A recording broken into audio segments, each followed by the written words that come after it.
I'm working a little bit more aggressively than I normally do today, which is good because, you know, like it's the 27th of October and there's some decent bucks that are being shot already. Yeah, so it's going to be a good day. Looking forward to getting some time in the woods. I think that they're going to be moving tonight, so I wouldn't be surprised if we didn't see something.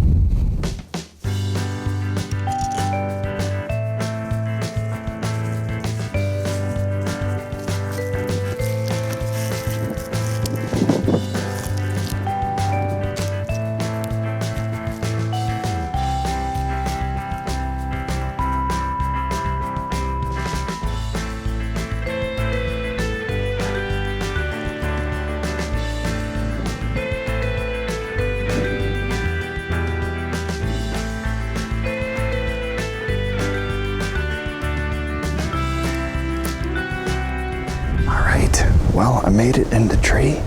I didn't spook anything that I could tell. I took a couple of breaks coming down the hill just to listen, and I think the only thing I heard was squirrels. So it's just time to have some fun, enjoy this great outdoors, get some fresh air. You know, everything else, being out here is the awesome thing. Everything else is just a bonus.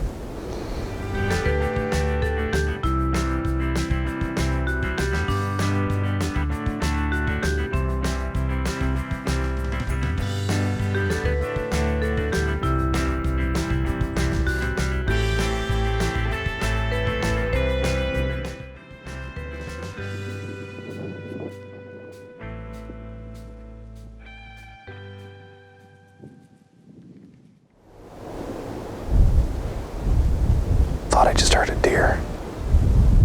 So.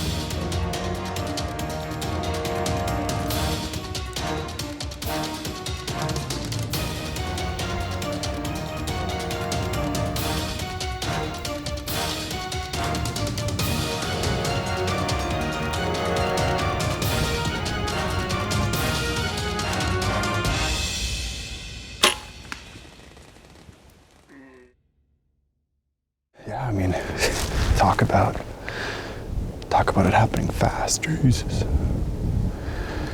So, I heard some grunting to my north here, and those 3 does came out. I wasn't gonna shoot. 2 of them were small and 1 was big, and the one that was big came into my first shooting lane, and I was like, and because they got real close, they got like 30 yards, you know, so it's like good yardage. And then she stopped in my second shooting lane. It's like, come on. So I pulled back and made the shot, and it was a good shot right behind the shoulder. It's obviously the goal every time you harvest a deer. You know, it's your duty as a hunter to make that as ethical as possible. I would like to hunt more, because I feel like tonight would be a night that you shoot a buck. But at the same time, I want my son to experience this and come out here with me. So I'm gonna put away all the camera stuff and get her dressed out and get him so he can enjoy this with me. So it's been a great day. Like I said, I didn't plan to harvest a doe, plan to harvest a buck, but the spirit called, so I went for it.